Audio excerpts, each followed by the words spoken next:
Well, good evening. Happy Saturday to you. Today's date is October the 23rd, and that marks yet another installment of the Ken and Glenn Show.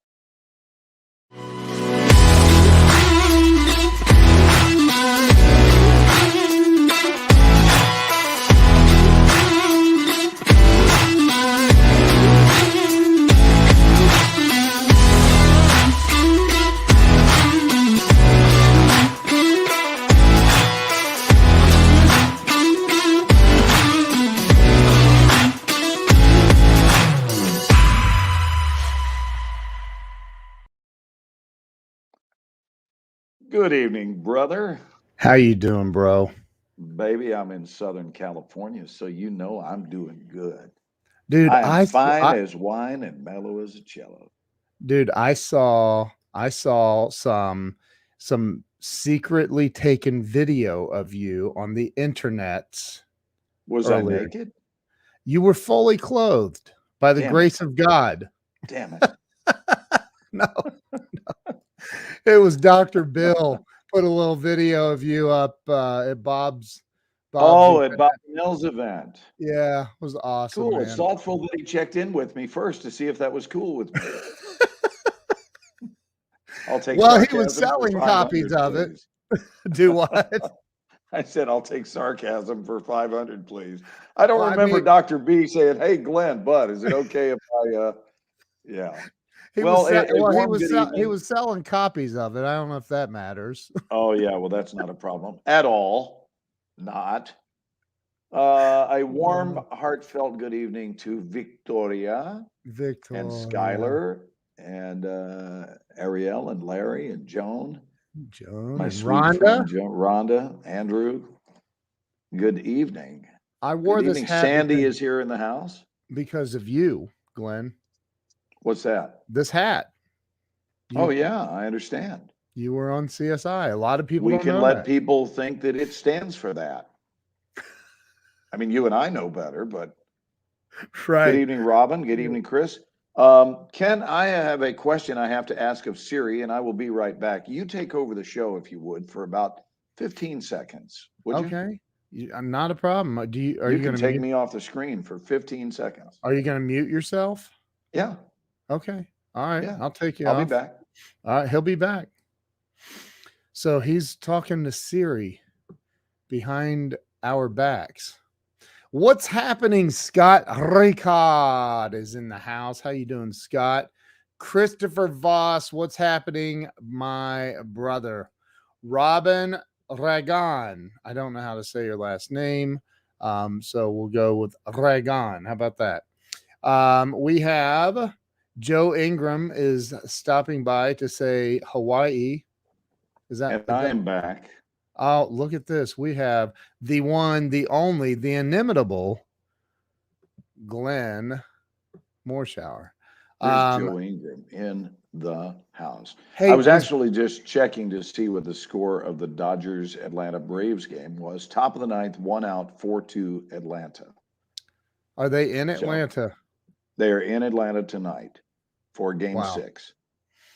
And Wow. I am here since I base out of Atlanta when I do the show. I'm in a situation where either we win or we win. Who are you? The Dodgers and the Braves. So Who are whoever you wins, it's hoping? we, baby. It's we. Are you hoping that it's going to be one or the other? I am a diehard Braves fan, right? I mean, excuse me, time out. I'm a diehard Dodgers fan right up until the Braves win. At which point I become a diehard Braves fan. I am so friggin' fickle. Oh my God, that's funny. Because come on, man, I'm based in Atlanta a lot. So the truth is, I really am a Dodgers fan, and I'm pulling for the Dodgers. But if they lose, I have to pull for the Braves. Did you happen to see the Ohio State game today? It just ended I a did little not, bit but ago. based on the fact that you so pridefully announced it, I think we can assume they won. It was like a basketball score on Ohio State side. Yeah. It was. Well, I know you wouldn't be bringing it up if they had lost their ass. It was against our buddy Scott McCain's. Didn't he go to Indiana University? Scott? Didn't Scott go to IU? I think that's right. I wish he was on Or he here went to a right small now. town school. No, you're Who, Scott? You're thinking of John Mellencamp, who Scott knows. John Right. Cougar, just a small town. Right, but are you asking if Scott went to Indiana University? Yeah. I don't know. Let's ask. Hold on. Call Scott McCain. On speaker. You're getting this live, kids. That's awesome. Let's see if he answers. Hey, Glenn. Hey, Glenn. I can't do it. That's right. We got John Morgan. Holy crap. But it is Saturday night in Vegas, so he might be preoccupied. True. It's only 8:44 though. So I know. Come on, Scott. Wake up. I'll leave him a message, but you'll get to hear his voicemail. Hi, this is Scott McCain. Thanks so much for your call. I'm sorry I'm not here to receive it. If you need an immediate response, call my office. It's 1-800-838-6980.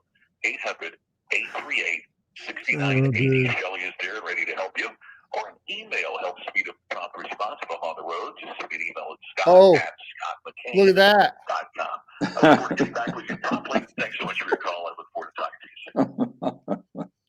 Bless. Please record your message. When you finish recording, you may hang up or press 1 for more options. Hey, Scott, it's Glenn, bud. We are live with Ken and Glenn, and there's a guy named Scott missing. Yeah. So we would love for you to come and join us. But meanwhile, we have a question for you, which is, where did you go to college? Did you go to college at Indiana University or Ball State? Maybe you went to Ball State. I don't know. Ball State. Anyway, give us a holler and come do the show with us, would you? We just started, like right now. Okay. Yeah. Come on, Scott. We're like 3 minutes in. All right. Call me or just reach out to Ken. And happy Saturday. Hope you're well, bud. Love you. Bye. What is the score of the LA Dodgers game? Well, he said the Braves won. Les Bath. It says top of the ninth. Oh, well, 3 outs would be the top of the ninth. That's called a final. It's announcing it as top of the ninth with 3 outs, and it doesn't say final. 3 outs does make it final, and the Dodgers are out of there. Hey, let's talk about those Braves, huh? You know, is this where I say, I knew it? I knew it. The Braves, baby, the Braves, chopping it up.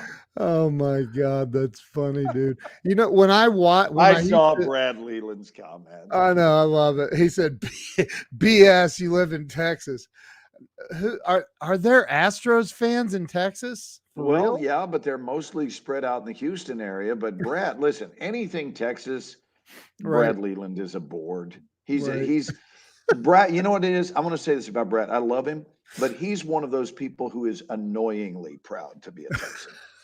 Right? He's not just proud, he's annoyingly proud. If something happens in far South Texas, I'm talking about the Rio Grande Valley, and Brad is up in the panhandle of Texas, like 875 miles away from the point of the incident, it is immediately a we because it took place in the state of Texas. Oh my God. And he's smiling right now. I guarantee you, Brad is smiling. He's going, he's right. He's right. He's talking about me, and he's right. It's true. Oh my God. All right, go Astros, funny. Baby. That's funny. Well, that'll be a good series, the Astros and the Braves. I think are they playing? So the Dodgers are World out. Series. Dodgers are out. That was it. That was game 6. That was it. The Braves won 4-2. 4 games to 2. So the Braves are in the World Series. The Braves are in the World Series. Holy crap. Wow. So I would like to take Brad Leland to a game in Denton while he's in Friday night. Oh. So here we are, and we're bringing this information to you folks live. With history in the making. Game scores, right and left. Right? I mean, we're like ESPN. With Ken and Glenn. I used to love George Carlin's sports when he would say,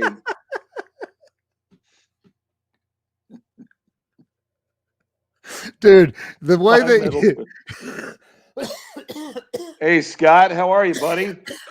Oh, I'm dying. This is so amazing. We are Tammy and I are at a bar in Vegas. We started talking to the couple that's here. It is Randy Couture, the MMA fighter. Yes. That's been in all the Expendables movies. Yes.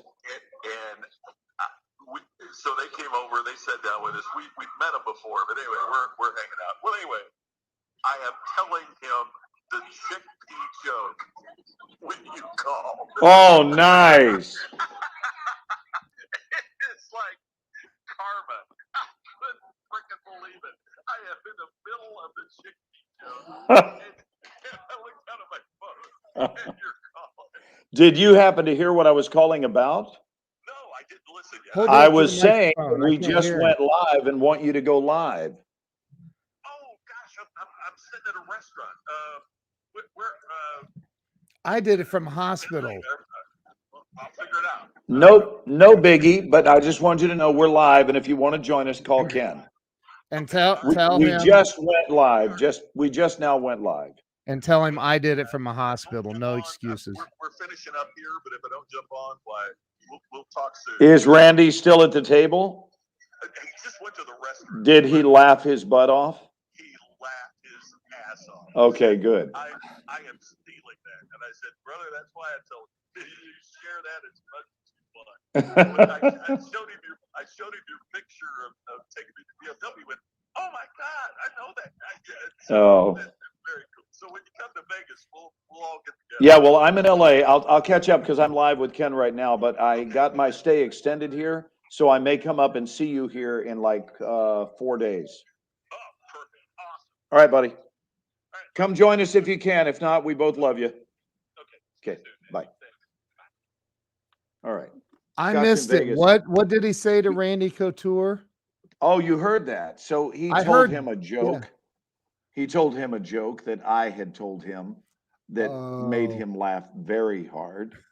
And he decided to relay it and push it on to Randy.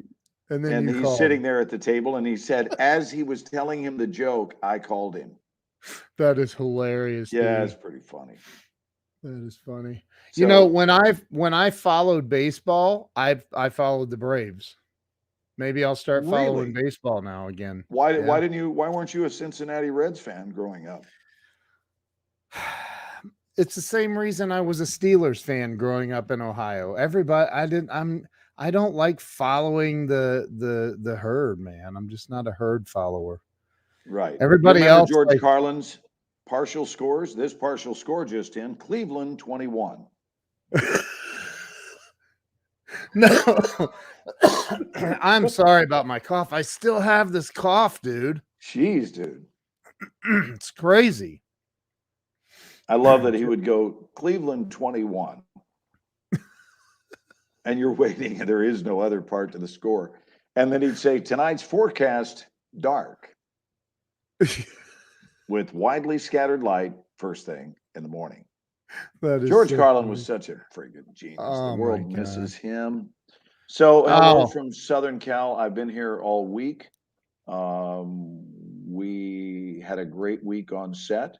This is my second of a 4-week shoot, and now they extended my stay. I was supposed to go home yesterday and come back out here on the 7th of November and stay till the 19th.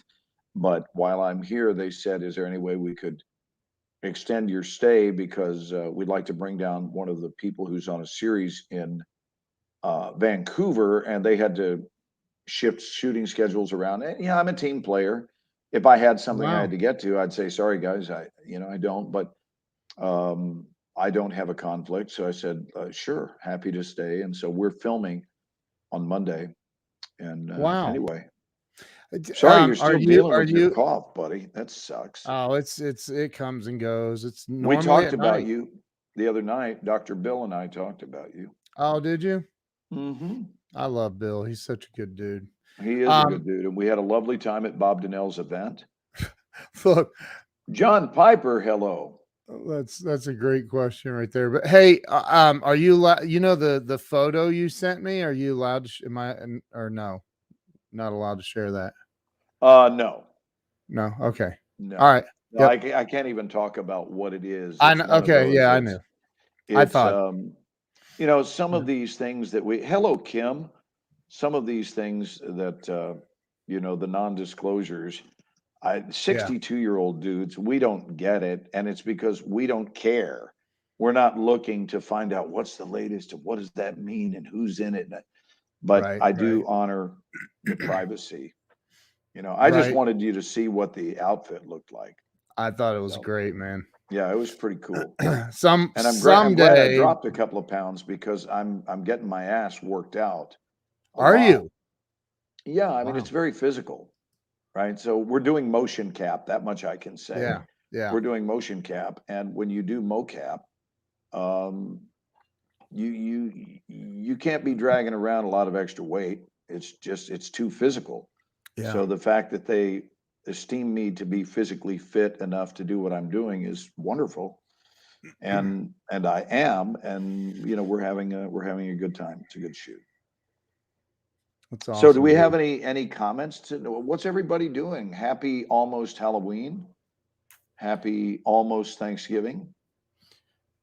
Can you It's been a believe it, minute. man? Brad, what are you working Gosh. on, dude?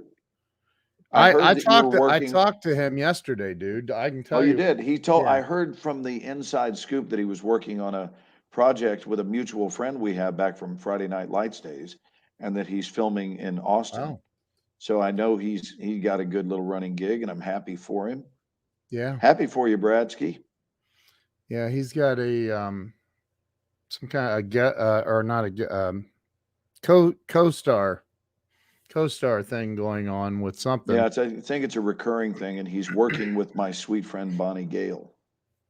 They're working together. I don't know if he has any scenes with her, but I know that Brad loves being in Austin. I'm sure for him that's kind of an old home sweet return, because that's where that's where he spent all those years doing Friday Night Lights, and it's just a stone's throw down I-35 to get down to Austin. So is that where Friday Night Lights was filmed? I didn't know it was in Austin. Well, you and were Victoria on and I Friday had Night a fab. Lights for. Yeah, but I wasn't prominent enough to have it be a big deal. For Brad, it was, he was a series regular and he was there all shows. I think he may have done every episode or he may have missed one or two, but he was pretty much there the whole time. John arrived in Nashville tonight for a conference. Any musicians I should see live this week? I don't know. I don't know who's playing in Nashville. For some reason, John Schneider's in Nashville at the Opryland Hotel. Is he performing? I don't know. I saw him and his beautiful wife in a post on Facebook, and they were dressed up. He was in a tuxedo, so I don't know. Did you see who's on? Susan Whitehurst.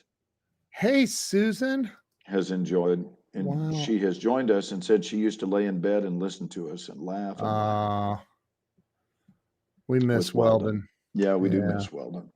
I was watching. Well, hopefully you can still do the laughing. Yeah. He would want you to. I know that. Mm-hmm. I know that. The Ryman. Didn't they look great? Oh, the Ryman is such a great theater. Oh. I've seen a show at the Ryman. And it's not huge, it's just a couple of thousand people. It's very, very small. The Ryman is, I'm going to ballpark guess it at being 2,500 seats. Could be 2,000, could be 3,000, but that's it. It's not there it is. Love and Death, HBO series. Chocolate Lizard with Thomas Hayden Church, working with Jesse Plem. Yeah, I knew about Jesse being on that. Wow. Jesse's all grown up now, Brad. He's a hot little pistol. Who's Jesse? Jesse Plemons played my son on the redhead. Friday Night Lights, yeah. But that was a very young Jesse. Now Jesse's career is just on fire. Wow. And I guess what this teaches us all, Ken, is that I make people's career go places. That's true. I mean, you too, by the way, when we're done with this all together, expect your life to soar. When we lay the show to rest permanently, your life's going to get really good. It's just the way it is. I gotta tell you something. So I interviewed, oh my gosh, I'm drawing a blank. Chris, Rock. Come on, Chris Rock. Yes, no, Chris. Why am I drawing a blank, dude? Hey, I'm gonna tell you. I'm pulling it up. Oh my gosh, why in the world? Brad, did you see what Brad said? What? Never would try to scoreboard you. I'm not really sure what scoreboarding an individual means, but I know Brad's in a good mood because he doesn't call me Glenn unless he's happy. So Bradley's happy tonight. He's Chris happy Widener. about something. Chris Widener. Gosh. So Chris Widener is a Hall of Fame motivational speaker. He is the founder of the American Freedom Tour, where he's got Donald Trump Jr. and all kinds of just gigantic names speaking at his events, and he's incredible. And so I said to him, and I want to hear your take on this, man. I said, what do you think holds most people back? You know, I always ask that question. And he said there's this guy roaming the earth named Glenn Morshower, and he is solely responsible for I'm kidding. No, he said their thermostat. And I loved the way he put their this. internal thermostat. Yes. He said, if you have a thermostat hanging on the wall and it's set at 70 degrees, we're a household of 70 degrees, and you open up the front door and it's 80 degrees out, well, that thermostat's going to kick in after that door's open for a while because we're a household of 70 degrees. He said the same thing happens when, look, Brad, need to stop texting, you knuckleheads. Yeah, you need to stop that. John says, what was Brad Leland's final text of his life?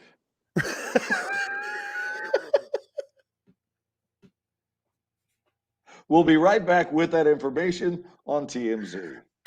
Oh my gosh. Brad, stop texting. Oh my gosh. Somebody else is driving. Look at that, John Morgan. Yeah, who with it? He said all yours the stars truly in the house tonight. What show is he on? Who, John? Yeah, he said yours truly is on that show. What one? Him, he's talking about. Yeah, on what show? I don't know. John, what show are you talking about? Friday Night Lights? Was he on Friday Night Lights? Oh, no, the Chris Wagner Freedom Tour. It's Widener, Widener, Widener. You're on Chris Widener's tour? I didn't know that, dude. Look, he's trying to correct changed it to Wisner. He's not going to get it wrong once. He's going to get it wrong twice. Way to go, John. John is an overachiever. He told me years ago, son, if I'm going to blow something, I'm going to blow it big. Hey, John. Oh my God, that's funnier than hell. Look, James Barber's in the house. James Barber. Just every star comes on. Dude, I think they miss us, Ken. Dude, that's my we feeling. got the freaking Phantom of the Opera. We got George Bush. We got Brad Leland. I mean, we got you. Yeah, I keep good company. I mean, I reckon you do. Wow. Look at this. Calling the Screen Actors Guild on y'all. That's funny. You know what's additionally funny? A guy named Heston is going to call the Screen Actors Guild. It just keeps getting funnier and funnier.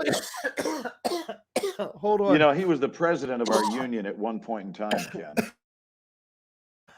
Oh, not Andrew's granddad, Charlton. Charlton. Yes. Charlton or yes, Charlton Heston. Hey, we need to get one of these stars to jump on here with us. Which one? We have many big stars. It's Big Star Night. Well, we know whatever big star would like to come hang with us, please feel free. Shoot me a message. Oh, look at this. I'm in the SAG what? Yes. Dude, I don't even know what that means, but it sounds I've been really part important. of the SAG nominating committee. What's it mean? It's weird. It is a committee that recognizes older people when they begin to SAG. And we nominate the people when we see stuff starting to hang.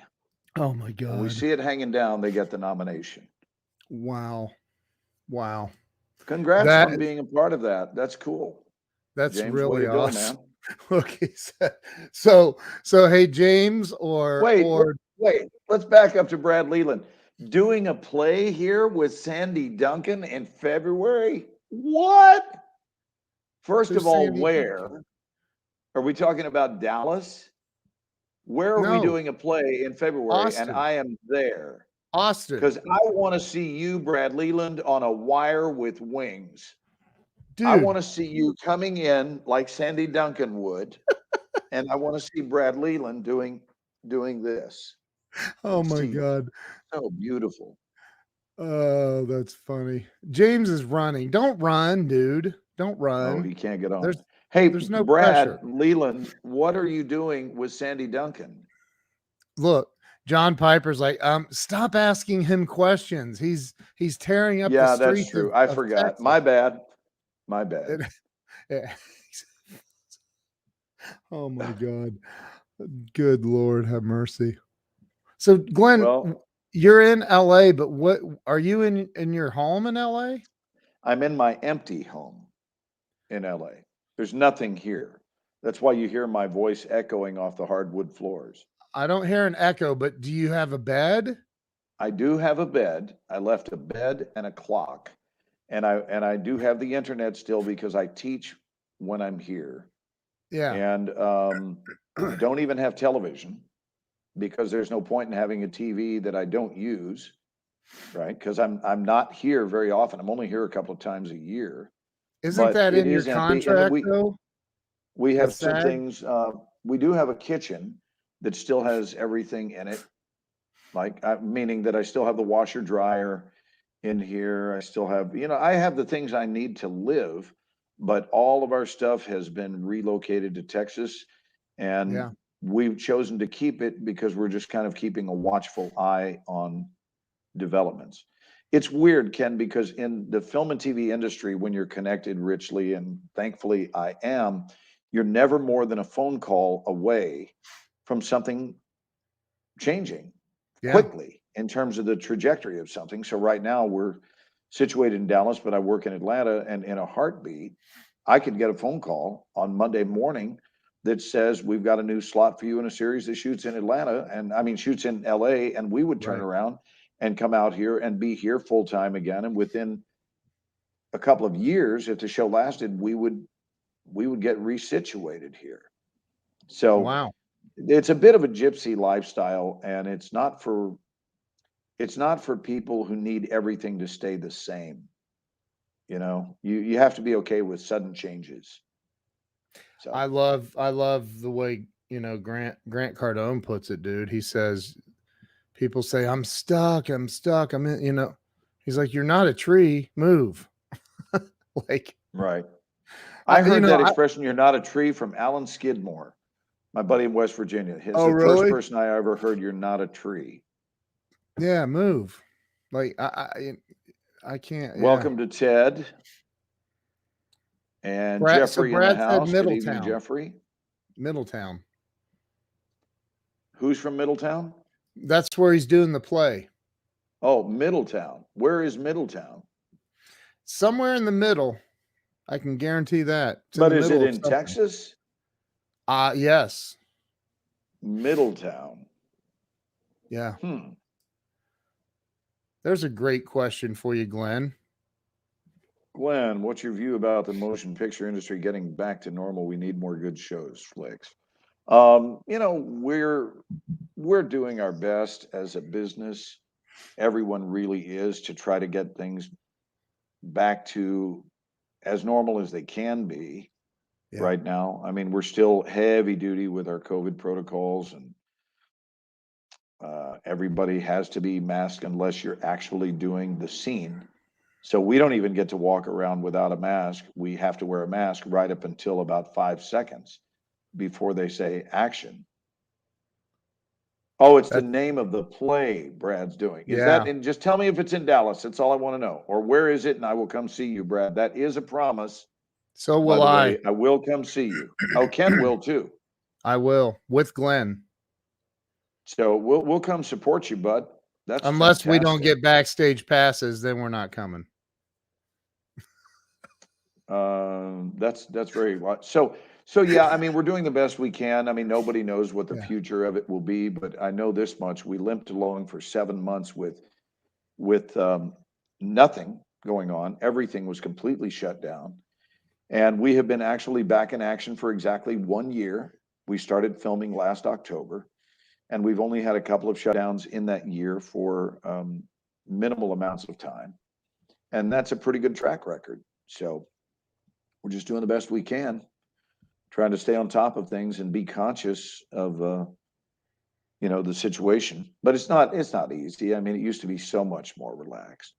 And the situation that went down in Santa Fe this week is deeply upsetting. And I'm not going to start talking about my opinion or what, but I'm just saying that to me is about as tragic gets. And I know Alec. I worked with Alec. I've done 2 movies with Alec. I did a film called The Last Shot with him, which was a very funny movie. If you ever want to see a funny movie, see The Last Shot. In fact, please see it, because only 3 people nationwide saw that movie. And it would be helpful to get those numbers up into double digits. No, it was not a heavily Maybe we watched can film. increase your residual check next I'm month. kidding, but it was not heavily watched, and it was a very good, it's the funniest damn script I've ever read, called The Really? Last Shot, with, I think it was 2004, and it was Matthew Broderick, and listen to this cast: Matthew Broderick, Jeez. Alec Baldwin, Tony Shalhoub, Toni Collette, Ray Liotta, What? and I think I already said Matthew Broderick. Yeah, it was star-packed. Oh, and Callista Flockhart had Good one of God, the leads dude. in it, and James Rebhorn, God rest his soul. James Rebhorn is one of those. Can you put up a picture of James Rebhorn? A Yep. photo of somebody won't flag anything, right? No, they won't do that. Okay, It's so videos James that get Rebhorn. old. Right now, you're going James Rebhorn. I don't know that James name. who? Rebhorn. Rebhorn. I promise you, everybody in here will go, oh, that guy. Yeah, I know who he is now. James Rebhorn was in everything, and he passed away a number of years ago. But James and I played partners that were heads of the FBI, and I played Alec Baldwin's boss. Wow. There he is. So that's Jim or James Rebhorn. And he passed away when? Several years ago. So click the number 1, drop a 1 if you recognize James Rebhorn. Put up a big picture of him there, Ken. Yeah. Put that one. That's a good one. Yeah. Yeah, if you recognize that character actor. Yep. Yeah, so Jim and I played partners in that movie. Wow. Really, really good dude. Very well-known character actor. Wow. And we were Alec Baldwin's bosses. And then we also did a film together called Pearl Harbor. Alec Baldwin and I did. Corey says So, he remembers my heart him goes out. Oh, from Blank Check. Yeah, my heart goes out to all parties concerned. And certainly there will be an investigation. And more will be, as they say in 12 steps, the 12-step program, more will be revealed. Did you know the girl that was? Did you know the girl that was director of photography? I did not know, but again, how tragic! 42 years old and husband and a child, and did she have 1 or 2 children? I don't know. She had at least 1, and just and any chance of working with Perry. I know Perry. Perry is also from the Dallas-Fort Worth area. Wow. And we have spoken on a film set, in fact, that Perry was working on, and I swung by. And we had a lovely chat. She's a sweetheart. I'm also working on developing a sitcom, working hard at it, by the way, Ken. And it is something that would be a first for the Dallas area, which would be a sitcom shot in front of a live audience. And I don't think any cities other than LA and New York experienced that, where a primetime TV show network was shot in front of a live audience in their city. You're working on like producing it? Yeah, we wrote the script. My buddy David Lloyd and I wrote the script in the fall of 2000 for Don Rickles to do. Wow. And it was a really cool, I'm not going to get into the story, but I'll just tell you, I was so excited about doing it and starring in it with Don. I was doing another series at the time with, I'm trying to, what was I doing? I was doing a show called King's Pawn, P-A-W-N, with James Avery. Here's another one. James Avery, put that picture up and you'll know James Avery. But right now you go, James Avery, I don't know that name right offhand. Avery.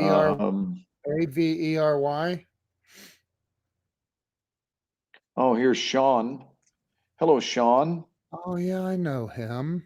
Sean is offering up probably an IMDb quote. Military commanders, distinctive Texas accent, the only people. Wow. You've done more military roles than what anyone, what the quote says is, I have done more military roles than anyone living or dead.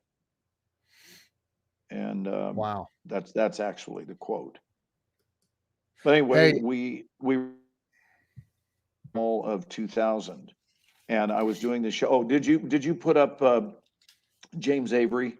I'm getting ready to, but I want to tell you something too. But I'll share James. So I want to see if anyone knows James Avery. The moment you see him, you'll go, "Oh, I know him." Yeah, yeah. So you know him from Fresh Prince of Bel-Air. Yep. So James and I starred in a sitcom called King's Pawn, and we were starring in it at the time that I wrote this other script. And our director was a guy named Peter Baldwin. And Peter, I gave the script to. I said, just since you direct sitcoms pretty much exclusively, and he was sort of the granddaddy of all directors for sitcom television, I said, I really would value your input. He said, I love it. And you wrote this for Don? And I said, yeah. And he said, have you sent it to his people? And I said, no. This is important. We can talk about this tonight, Ken. I said, no. And he goes, well, you don't need to. Don's one of my dearest friends. I'll hand it to Don physically. Well, come on with it. Wow. Come on with it. So you're going to hand my script. Did you stutter? Are you going to hand my script to Don Rickles? He said, yeah, I'll give it to him this week. It's funny, man. This is a funny script. So he gives it to Don. And I said, give him my phone number. He can call me. He can do whatever. Let me know. A matter of a week later, I get a call from Don Rickles. And he says, tell me, are you a single man? I said, are you interested? And he says, no. Tell me, are you a single man? I said, no, I'm married. And he says, all right, you and your lovely, where are you right now? I said, I'm in LA. He said, this coming weekend, you and you have plans. I said, it sounds like I'm getting ready to have some plans. He said, I want you to come to Las Vegas. He said, I am headlining at the Paris Hotel, and you'll come see me, you and your wife. You will have passes there. You'll come backstage. I want to talk with you about your show. Wow. Wow is right. I looked down. I had a little chubby. I got to be honest with you. I had a little chubby. So, hey, I said it politely. Anyway, we went to Vegas and we went backstage with Don. And after his entourage left, and it wasn't long, he said, give me a couple more minutes. I'll make these people go away. And they left. And he said, your script is hilarious. He said, listen, and he went into great detail about it. He didn't have it in front of him. He was naming the characters' names, the storyline, and I felt like I had died and gone to heaven. I thought, oh my God, not only did Rickles read it, he loves it. He loves the script. And he said, will you do me a favor? Don't have me play that character because I have too many club dates, too many casino dates for the next, like he was booked out for the next few years. He said, but I'd love to do a recurring role. Just write me a smaller role where I come in 4 or 5 times a year. Would you do that? I said, are you kidding? Absolutely. 3 days later, I get a call and they add me to the cast of 24. And the rest is history. Oh my God. That's how it goes. And a few months Oh after my that, I was doing West Wing simultaneously and CSI. And at one point for a 2-year period, I was doing those three in a triangle, 24 West Wing and CSI, all based in Los Angeles. And I Wow. didn't have any time. And it's been kind of nonstop ever since then. And then unfortunately, Don Rickles is now deceased. So we got to start over and kind of retool the show in our heads. But there's been so much good that has happened on my side. And I've been continuing to grow relationship capital that Wow. I have a 12-year standing relationship with Fox Television, 7 years on 24, 5 years on The Resident. You know, we know people. And if we don't know those people, we know people who know people. Right. So I do want to impress upon our fans the fact that your life and something really significant is seldom more than a phone call or one relationship away. It's really Wow. important to know the value It's true. of relationship capital because, like, someone may not know Jamie Green, for example, but they know Ken Walls, who knows Jamie Green. Yeah. And so if someone needed to get some news or information to Jamie and that person was not a goofball, then they would ask you, and Ken would go, Jamie's my bud, this seems reasonable, let me run it by her.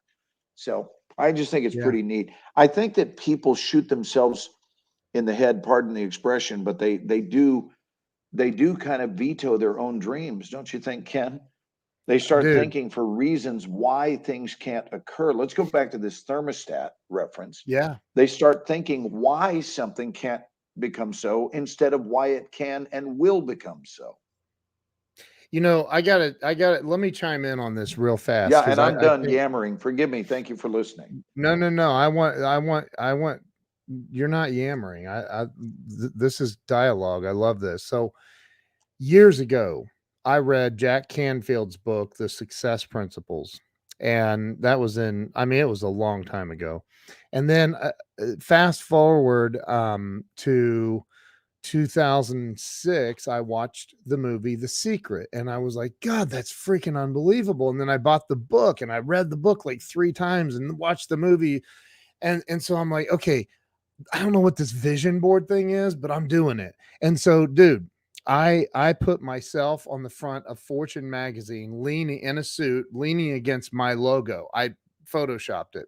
Nice. And it said, and I put the title was, Who is this Ken Walls guy? America's wealthy reaching out to him for advice. I don't know, dude. Right? So, dude, so I mean, That's now, great. dude, think about it. Think about all of the people I'm connected to that I have their cell phone numbers, and I'm like, the explanation I have is I'm a giver. I always try to give and help other people, right? Sure. So I get a phone call the other day from Mark Victor Hansen. You know Mark. Yes. First off, him and Jack created Chicken Soup for the Soul. And right. They just released a Chicken Soup for the Soul movie, and the star of the movie is Michael Caine. Really? It's in theaters right now. It's called Best Sellers, and it's a Chicken Soup for the Soul movie. It's crazy because right in the beginning it says Chicken Soup for the Soul presents or whatever. Or did they do a limited release of it? What did they do? I have no idea, it's dude. Probably a limited release. He said it's in theaters. I don't know. I really don't know. I went and saw the trailers on YouTube. It's really good. So, but then Mark Victor Hansen, who's the #1 best-selling author on planet Earth, freaking asked me if I wanted to be a junior business partner of his and represent his brand new company. I can't say anything about, but it's a company that it's only a win-win. So I'm like, yeah, that would be dumb to say no to that. So like, it's just crazy, man. When it's about, because what I said to Chris Widener is I said, how does somebody change their thermostat? And that's the question I wanted to ask you tonight. In your opinion, if somebody's thermostat, because he said, look, if you're stuck at $50,000 a year, your thermostat is 50 grand a year, right?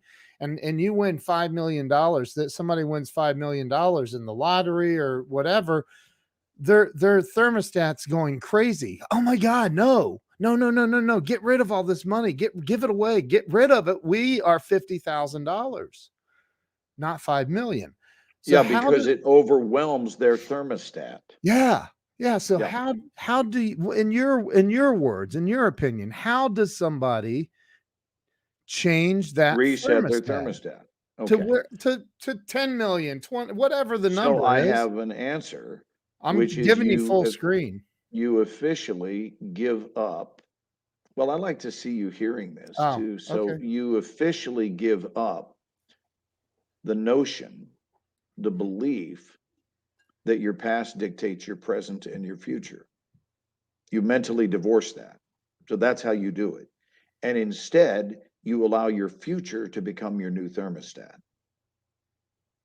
Your Hmm. future is what sets your thermostat. Most people's thermostat, and when I say most, I'm not talking about 53%, my brother. No. I'm talking about certainly in the 90 percentile. Yeah. People's thermostat is set based upon their past, their emotional resume, their history of their own performance. Yep. So they have noticed, because we are all under surveillance. I wrote a chapter about it called Under Surveillance. And the primary surveillance, I don't know if you know this, Ken, but we are all under surveillance approximately 22 times a day. I didn't make that up, although I know 71% of all statistics are made up. Yeah.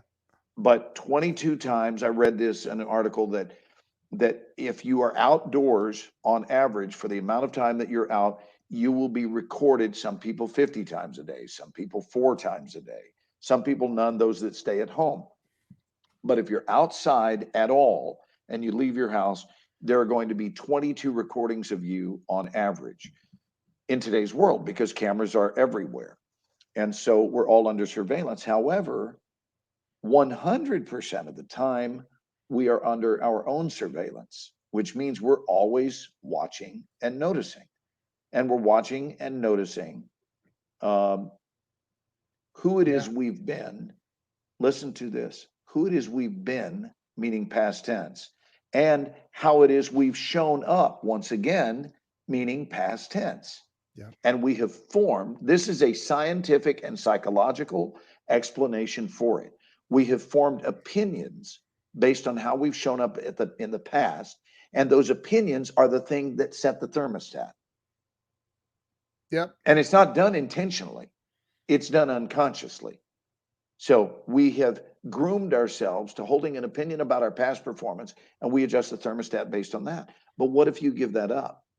And what if you decide that you're going to set your thermostat based upon the desired future? And that, to me, is how you do it. And that's how you get a reset. And that's the thing that opens the door. And here's the really, really, I don't think it's bad news. I think it's great news to understand what I'm about to say, which is that until you reset your thermostat, you are relegated to living your life at that temperature. Yep. No matter what happens, you're going to find a way to be restored to that temperature. As you said, front door opens, different circumstance blows in, the thermostat will regulate and level things off so that temperature remains constant. So allow your envisioned future, and most people don't spend a lot of time in their own future, right? And I don't think that there is a stronger way to direct your life than to camp out in the vision you hold for your life, spend some time in it. And that takes your imagination, because you're going to fast forward in time to the envisioned outcome. Yep. Then you're going to rewind into today's routine and see if the decisions you're making and the way you're behaving and the people you're running with are congruent. It's a key word here, congruent with the desired outcome. Because it comes out to, are the choices I'm making part of the recipe that produce the outcome I'm cooking up? Yep. And I'm not playing Betty Crocker here. I'm serious. Life follows recipes. Every manifestation is preceded by a recipe that created that outcome. You know? Yep. I mean, this is even true in Santa Fe, New Mexico. There was a recipe, albeit unintentional.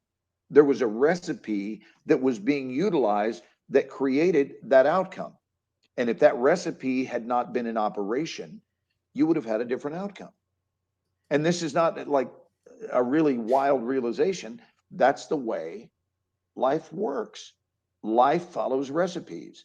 So if the recipe you're using is not the recipe that creates the outcome you desire with your life, you are colossally wasting your time peeking into the oven through that glass window. And yes, I'm speaking metaphorically, but to look at your life and waste so much time hoping, wishing, and wanting a different outcome, because you're not going to have a different outcome.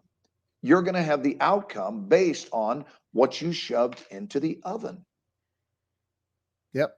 And what you shove into the oven, John, to your point, what you shove into the oven is entirely based on your belief, right? Gandhi had a lot to say about it. He said, our beliefs become our thoughts become our words become our actions become our habits become our values, and our values become our destiny.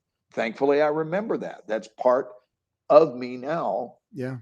Walking around how important it is to what we believe, because the moment I have allowed something to enter the realm of being a belief, like a core belief that I hold, I'm going to let you plug the book in a second, but the core belief that I hold is now going to stay with me, because this is really important stuff. Yep. The core belief that we hold is the very thing that's going to send us into the front lines of creating that result in our lives.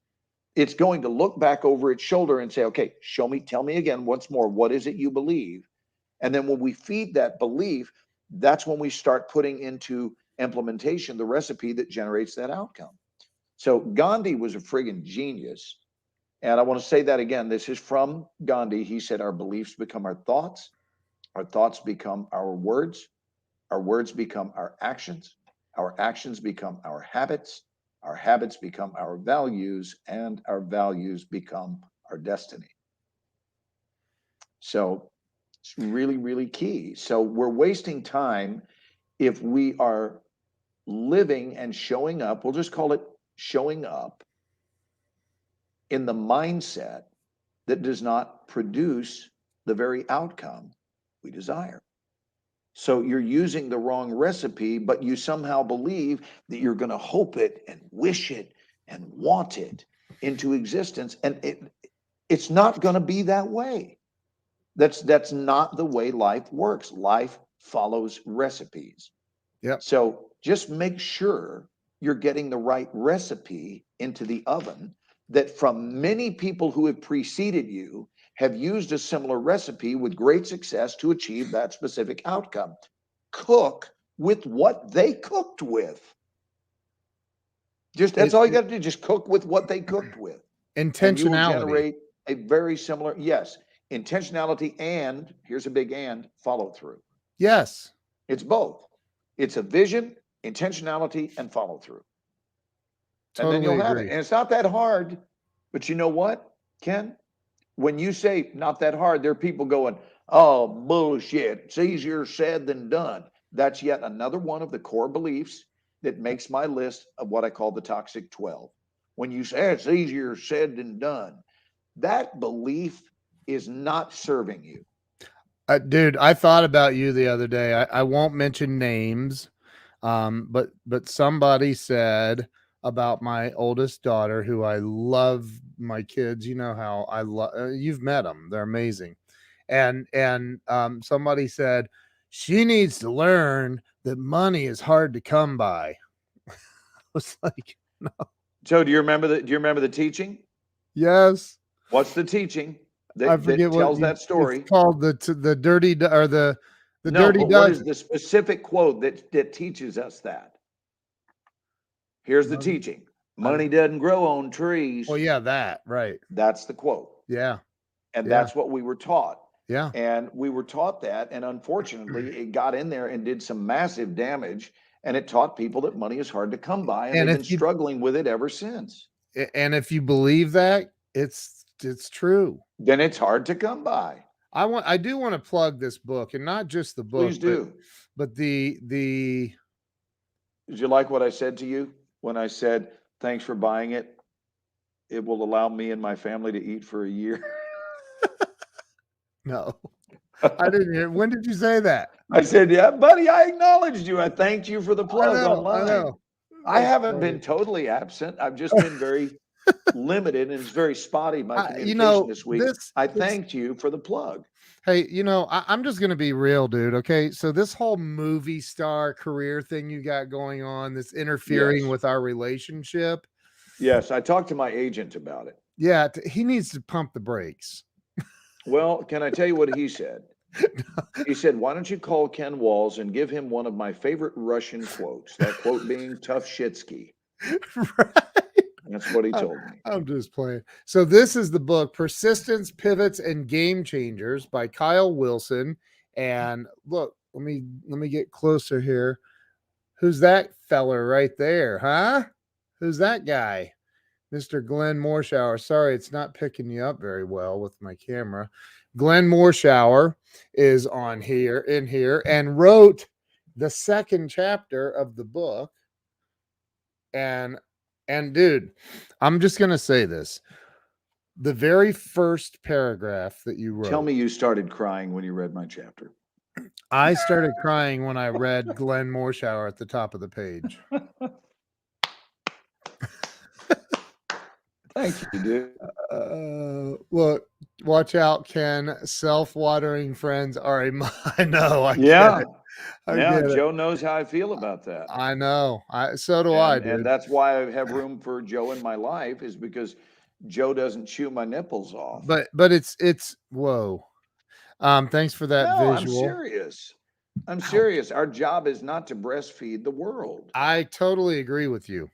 I had somebody who sent me a Christmas gift 3 Christmases ago. They sent me nipple cream and no card. And I thought it was the funniest gift I've ever been given. It was a dear friend of mine who just thought, all it said was, I thought you could use this.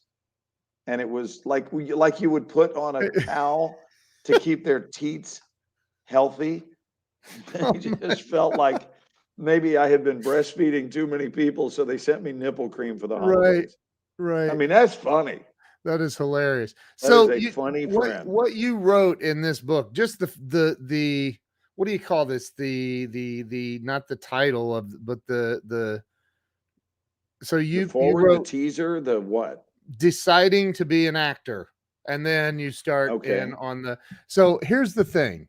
Everything that we just talked about is in that one sentence. Everything.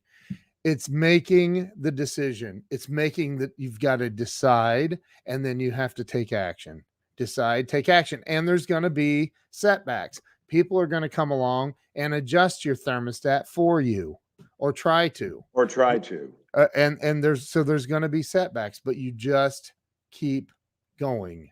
How about this, Ken? I'm making this up in the moment, but how about this? If your life is really working, defend your thermostat. If your life is not really working, get out of the way. Do not defend your thermostat. Your thermostat is costing you. Don't defend your thermostat. If your life isn't working, counsel with a friend and get some help resetting your thermostat. Don't defend I'm going to keep my thermostat where it is because I've gotten really used to complaining and I want to complain for another 25, 30 years. I mean, unless that's your position. I think, and I agree. There's two sides to that coin that you just mentioned, and I'm going to bring up the other side, and I know you'll agree. So, who invented the light bulb? Thomas Edison? Yes, Thomas Alva Edison. So, sorry, I still have COVID fog brain or brain fog. But the rumor has it that he attempted 999 times, whatever it is, that he attempted and failed, but he would always write down what went wrong, how he did it, and went through all of this stuff, right? And then eventually he discovered it. He figured it out. He was called crazy, just like Henry Ford was called crazy. But he didn't stop. He kept going. He had people trying to adjust his thermostat. Now, I'm not saying, look, had he said, okay, fine, you know what, you're right, I need to adjust my, I get it, we wouldn't have light right now. Well, we probably would, but somebody would have figured it out. But but his didn't suck. There's a little catch there. That's the hitch in the giddy up. And I'm with you, and I do agree. But when he was asked about these failures, these perceived to have been failures, Thomas Edison refused to see it. There it is. There's what Joe's saying. Basically, what he saw. So the other people's perception is that these were failures. He saw them as successes, because what they were successful ways to discover how not to make a light bulb. Right. Those were successes. He successfully discovered that this is not the way to do it. And so with each one of those discoveries, he was able to take that off the list. Don't do it that way. Don't do it that way. Don't do it. And then all of a sudden, voila. And he went, that's how you make a light bulb. So and there's so many, and I've always struggled with that. Like, it's like Colonel Sanders, the story of Colonel Sanders, retiring at 65 and realizing that his retirement money was not nearly enough. And so he took his recipe out and tried to sell it to thousands of people, or I don't know what the number is. Again, it was a lot. And then finally somebody said, you need to just create your own restaurant and I'll be your investor. And that, the rest is history. So I think that, number one, it's never too late, ever too late. And number two, there is, like, when do you stop, man? Doug Wing talks about his dad sleeping on ladders in the back of a station wagon. Like, when do you stop? Where's the cutoff? And I really mean that. Like, is there a point where you go, this is just too much, I got to give up my dream or whatever? I don't know. Just thoughts, man. Just thoughts. Hey, there's Chad. Hey, Chad. Chad. I like that saying, Andrew, about a postage stamp. Chad Canneller, my brother. How you doing, man? Remember when we met him in Nashville? We had lunch in Nashville. It was awesome. Brunch, technically. It was brunch. And that was almost exactly a year ago, Ken. Next weekend. Wow. No. Next weekend will be Halloween weekend, and that was the weekend. Because you remember Halloween was on a Saturday, and this year it's on a Sunday. So it's 1 week from now, it'll be a year ago. Dude, that's crazy. I know it's crazy. That was a year ago? Oh my gosh. Yeah. That is unreal. So I call it the nope, nope, nope, bam. Nope, nope, nope, bam. So can I tell you what nope, nope, nope, bam is? Yeah. Right? It's just when you try something and it's nope. And you try it again and it's nope. And you try it again and it's nope.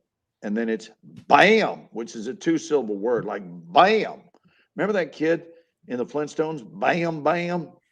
Yeah. Wasn't he the kid? Bam, bam. Bam, bam. Right? So nope, nope, bam. Nope, nope, nope, bam. Can I give you a scenario that everybody in the room will relate to for nope, nope, nope, bam? Watch this. Solving a jigsaw puzzle. Nope. Nope. Nope. Bam. That's nope, nope, nope, bam. And we play it when we put in puzzle pieces. Anyone that's an adult that has ever worked on one of those big, I'm talking about the 1,000-piece jigsaw puzzles with the creek and the farmhouse and the blue sky and the clouds and the birds and the squirrel taking a dump on the lawn. Well, you know those puzzles. I think he was picking up a nut, but when you're doing that, don't we all know what it's like to try the piece that isn't it? Come on. I mean, come on with it. We've all done. It's not like every time you grab the piece, it's the right piece. No, you're In right. fact, more often than not, when you grab a piece, it's the wrong piece, but it's the wrong piece en route to being the right piece. Nope, nope, nope, bam. And here's what's interesting. The further you get in your puzzling, the fewer pieces you have to try out before you get to bam. It's a great teaching. So when you're first starting out, it's like, nope, nope, nope, nope, nope, nope, nope, nope, nope, nope, nope, nope, bam. But later in the puzzle, you've only got 20 pieces left. And then it's nope, nope, bam. And then it's nope, bam. And then before long, it's bam, bam, bam. And because you have fewer and fewer puzzle pieces to go. I think that is one of the greatest metaphors. It better be. I just made it up. It's phenomenal, dude. In that moment, I just made it up. That I talk a lot about puzzling, though, in my workshop. I talk about how give yourself some clues. How many people do you know that have worked the puzzle from the backside? And how much longer would it take? It could be done. Like if you really want to challenge yourself, you could flip over the puzzle. Think about that, Ken. Get Yeah. rid of the colorized clues, flip it all over where every piece is gray, and the only help you would have is the outline because those are the straight edge pieces. So you could situate the outline pretty quickly, but I promise you that puzzle would take you a hell of a lot longer. Am I right? Yeah. It would take you a hell of a lot longer if you're working it from the gray side.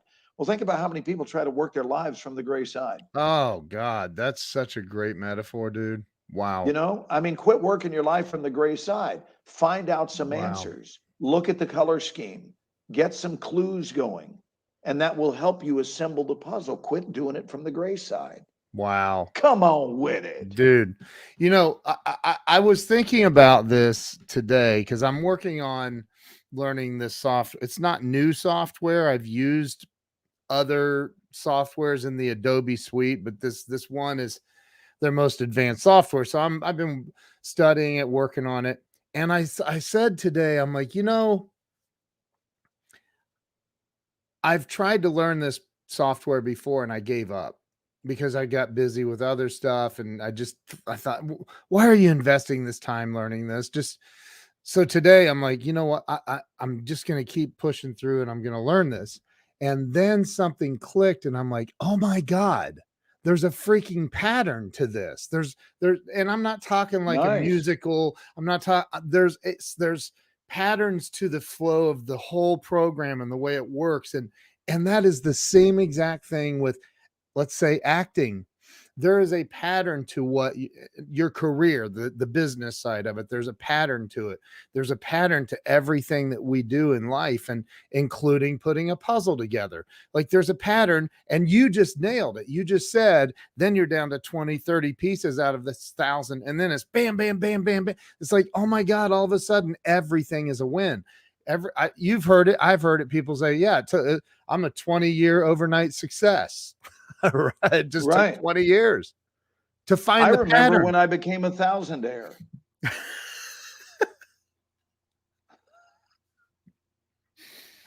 I remember it's that. Patterns, man. I'm telling you, wasn't it Nikola Tesla that said everything in life is just follow the pattern. There's a pattern. Glenn with two N's is the metaphor king. I agree. He loves it when I correct people for misspelling his name, by the way. I actually do, because I feel like you're defending your friend. I am defending my friend. Spell it right, damn it. I'm kidding. Speaking of spell it right, damn it. Did you see Shatner's Voyage to Space? Dude.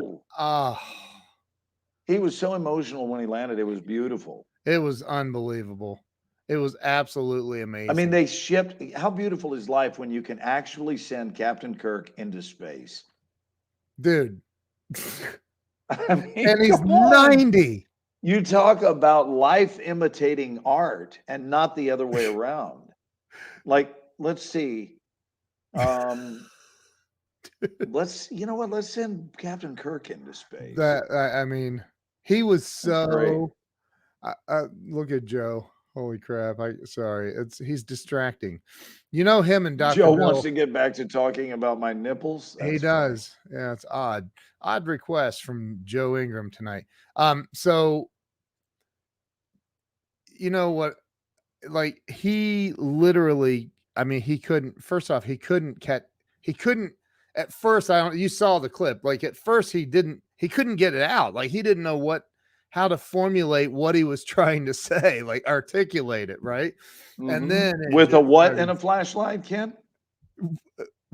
Both hands and a flashlight. He couldn't yes, find with it. both hands and a flashlight. He couldn't find That's his a Ken Walls quote that I love. Dude, he was but it was really cool. Yeah, it was cool to watch. I saw somebody say what were his first words, and it was something like Captain's log. I can't. You could do it. Captain's log 2021. Whatever. It would have been great if he would have said something like that. I'm pretty sure that was the quote after he had his first post-space bowel movement. He looked down and went, Captain's log. No. Oh my God. No, that's too soon. Funny. Dude. It is funny. I was watching. I can tell you one of the things he did say. You think about what you're thinking about. We'll wait till you come up with it, and then I want to tell you what he said that was so deeply touching. I have been telling my students for 36 years, okay? I have been telling them, you don't want to get over everything. I've been teaching this a very long time. You don't want to get over everything. There's certain things you're not supposed to get over. They are supposed to shape you and change you forever in a really beautiful way. And if you get over them, you've done yourself a disservice. So there are certain sunrises for something that you've witnessed. Hopefully every one of them, frankly, every sunrise you witness, please don't get over it. Right? Anything that stopped you in your tracks and you felt it massaging your beingness. And I'm not trying to go new age woo-woo foo-foo, but I really mean it. Moments that captivate us. Please don't get over those. I've been teaching that for 36 years. And what do I hear William Shatner say? This week, William Shatner said almost verbatim that, but he worded it a little bit differently. Here's what he said. He was crying and he said, I mean, not bawling, but he was crying. And he said, I hope I never recover from this. Yes. And that's the quote. Yeah. And the answer is yes, Bill Shatner. Yes. You don't want to recover from this because this has changed you forever. Whatever is left of your life will be forever different, courtesy of that voyage up above the Earth's atmosphere. And so we can do that in our lives. You've worked with him. I have. I've seen him come flying across my console. I know. I wanted you to tell that story. It's kind of funny. But that's the story. That's what I was trying to remember. I heard Savannah Guthrie or whatever, somebody say something about he's been in space in the shows and in the movies, but he's never, and something about he's never had an accident or something. I forget what it was. And I was like, I wish Glenn was here right now. Because because they said something about they were saying that he was accident free. No, I know, right? Testify that is not true. Right. In 1994, we were doing Star Trek Generations, and it was a couple of days after the big Northridge quake. And for about 6 weeks following that earthquake, LA was having some rather profound aftershocks, and especially in those first few days. I'm talking about aftershocks that were sizable quakes themselves. And we were shooting the attack sequence of the Enterprise B. And for the first time in the history of Star Trek, this ship was built on a gimbal, which meant the actors were not going to have to jostle about and simulate motion, and they weren't going to have to shake the camera violently. All they were going to do is shake the actual ship. And the actors are simply going to respond as you respond when, the surface you're standing upon starts moving. And what they were trying to do was create a physical response that was uniform, like a uniformed response where the ship makes actors move similarly. Yeah. Whereas if you have them all doing their own thing, it's a little bit of a defiance of physics. So they decided to do that. Hi, Nancy. So, and hi, Samuel. So they did this, and one actor missed the rehearsal. And see if you can guess who that is. And I'll give you this hint. It wasn't me. I attended. Captain Kirk. But when the ship started shaking violently, all of a sudden, here comes William Shatner through the railing, through it, not up and over it, through it. It goes splintering off, shatters, and he comes sailing across. I had the finest vantage point of anyone, sailing across my console, does a face plant on the deck, which isn't made out of cotton. I mean, the deck is hard, and we were really, really concerned that he had injured himself. And he wasn't, but he was bright red. He was as red as the outfit he wore, and he had such a good sense of humor. We all laughed once we knew he was okay. I mean, it was a very, very quiet moment where you could have heard a mouse peeing on cotton. But once he stood up, he looked and he said, "For 27 years, the ship has never moved, but I miss one frigging rehearsal." It was great. Oh my it was great. God. So that's my William Shatner story. That is so fun. And I've spent a lot of Comic-Cons seeing him and shaking hands and saying hello, and we're repped by the same agent, which is kind of cool. So I'm very happy for him. I think it's great. 90 years old, dude. 90. We know this, Ken. Jeez. We know that the vast majority of the living world, at least now, are those of us who are older. It's not like everybody's going to get to do what he did. However, and this is a big however, hey, Greg. Greg, what's up? We do all have our imaginations. Yeah. And we can use those imaginations to take our butts to outer space. I'm not joking. I really mean this. Spend some time going to outer space in your mind and look back at the Earth from that vantage point. I've done this for years. And from that vantage point, how do you feel? How do you feel about how well you're handling the assignment of being alive? Or do you even see it as that? I got to tell you, I've been coaching the idea of life being an assignment and not merely a gift for a very long time. And I think if you see it as a gift, then you can be a great respecter of it. But if you also see it as an assignment, then there will be a directive, an internal directive that says, do it well.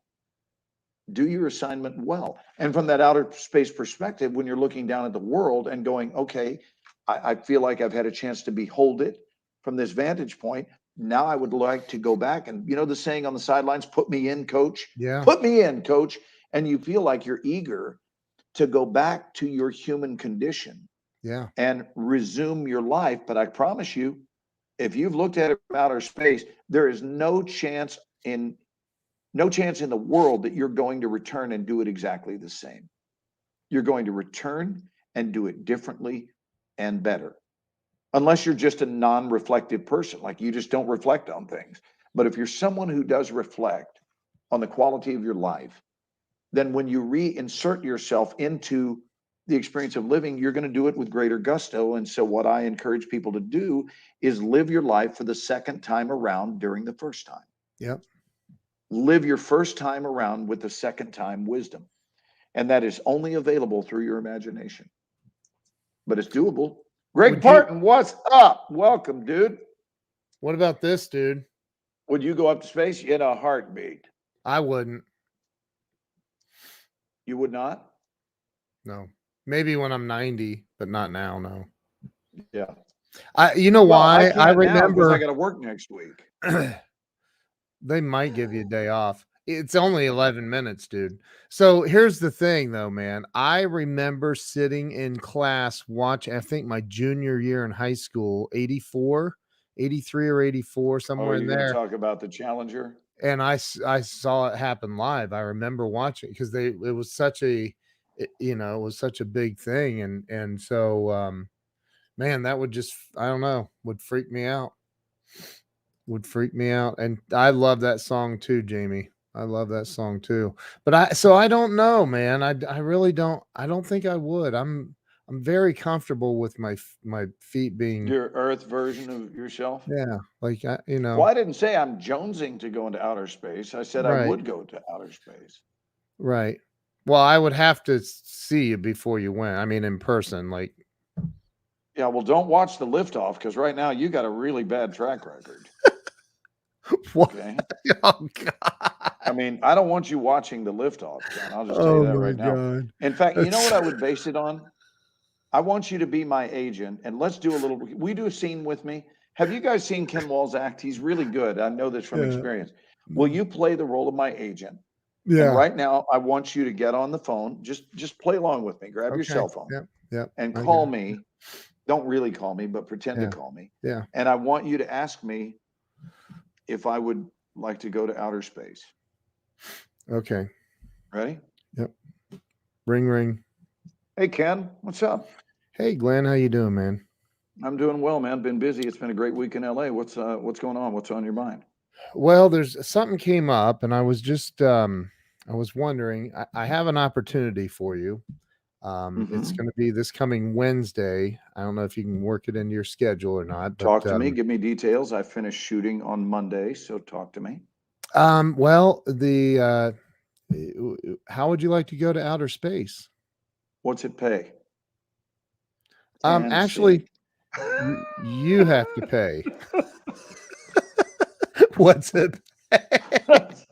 That's what everything is based on. I remember telling him absolutely no more military roles. I am done. He calls me a week later and he goes, you know that boundary you set, that career boundary, and you had absolute hard stance on? And I said, oh, about the no more generals and all that. He said, yeah, I got an offer. I said, what's it pay? Dude, that's so funny, man. Oh my God. Did you take it? Hello? Oh. Did you say, did I take it? Is an elephant overweight? You kidding me? Oh my God, dude. Oh my God. Oh, That's goodness. terrible. Greg Parton, are you working tonight on a Saturday night? He said So he he is. said he was on break or something. Yeah. Greg, where are you working? He's in LA.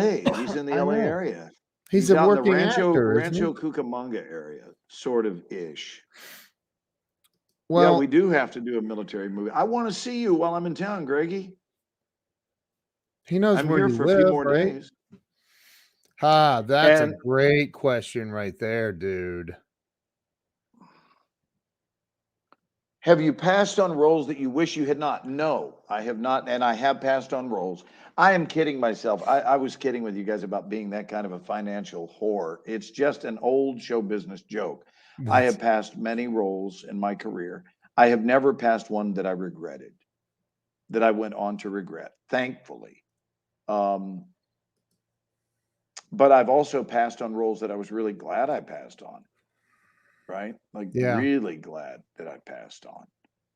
So, yeah, my track record of that has been pretty good. When I smell a turkey, like that's when I pass. If I smell a turkey, because I don't want to be associated with a bad project. I've only been associated with maybe 3 meatballs in my whole career, and when you've done a lot like I have, 3 meatballs is not terrible. You've done like you got to be over 260 titles on your IMDb now. Yeah, something like that. So 257 to 3 is not a bad score. Dude, right? that's insane, man. And Greggy, I will not be able to make it out to Ontario, bud. I've got too much going on because no, he's on lunch. He's on lunch at the Ontario airport. Oh, I thought he was saying let's have lunch at the Ontario airport. No. See, look, he said yes on lunch on Ontario. It sounds like he's answering an invitation. Yes on lunch at Ontario airport. That's true. Oh, so your work Maybe is at the Ontario airport. Wow. Maybe that's what he meant. It seems like an odd place to have lunch, but unless you work there. And 10:02 p.m. is a weird time to have lunch, but not if you're working on all-night shift. Right. So So yeah, dude, you're killing it. Oh, we So take I got to care of tell you, bud, I need to jump off for this reason. I have words galore, pages and pages of dialogue that I set aside tonight and all day tomorrow. So Oh, there's wow. doesn't have to all be memorized tonight, but I would like to, before I close my eyes, have about half of it memorized Yeah. and then commit all day tomorrow for the remainder and then be up first thing Monday morning to film. I have a policy with regard to words and my awareness of them is I want to make sure that I walk in and I am a hot knife through butter, like effortlessly, because there is nothing worse than getting in front of a camera and you're not ready to be there. Right. I've seen it happen. I have not had it happen to me, but I've seen it, and But it's ugly. can you understand what I meant when I said this whole acting thing you've got going? It's kind of getting in the way of our friendship here. Like, It is. It certainly has been this week. There was a period of time, I'd say for about 2 days, where I questioned whether or not I would ever call you again.